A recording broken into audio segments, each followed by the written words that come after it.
Mengapa kita menderita? Apakah karena orang lain menyakiti kita? Karena hidup tidak sesuai harapan?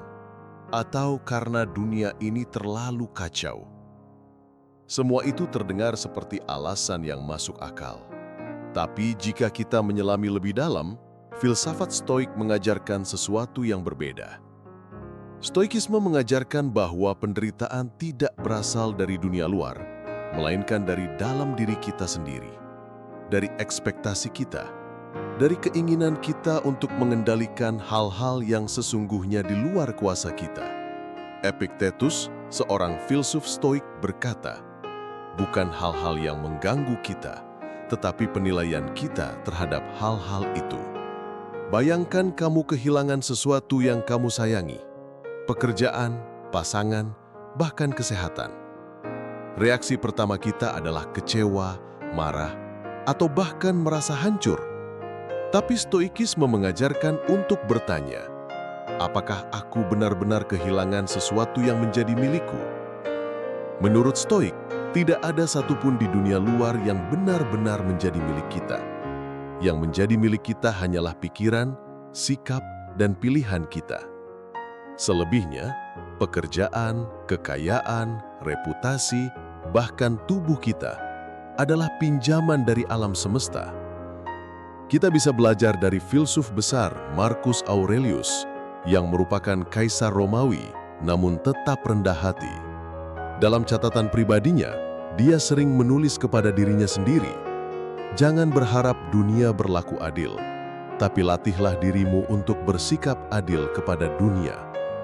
Bayangkan seseorang yang kehilangan seluruh hartanya dalam semalam. Ia bisa tenggelam dalam penderitaan, atau ia bisa berkata, "Harta itu memang bukan milikku sejak awal. Yang menjadi milikku adalah ketenangan batinku." Latihan utama dalam Stoikisme adalah mengubah cara pandang, melihat tantangan sebagai kesempatan, melihat hinaan sebagai latihan kesabaran, melihat kehilangan sebagai bagian dari siklus kehidupan. Penderitaan yang kita rasakan seringkali datang dari penolakan terhadap kenyataan.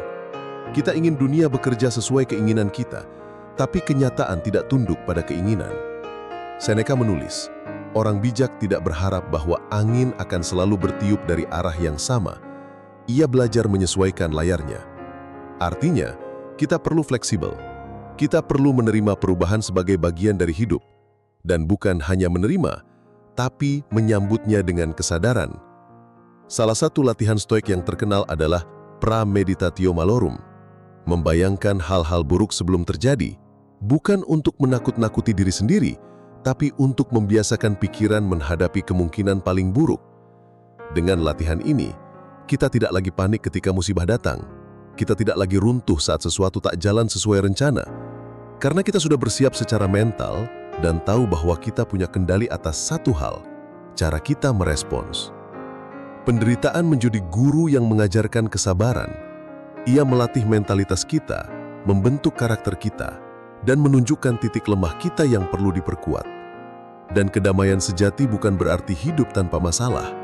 Kedamaian sejati adalah kemampuan untuk tetap tenang di tengah badai, untuk berkata, "Ini berat, tapi aku bisa menghadapinya." Jadi, jika hari ini kamu menderita, jangan buru-buru menyalahkan dunia. Lihat ke dalam. Tanyakan, apa ekspektasiku yang tidak terpenuhi?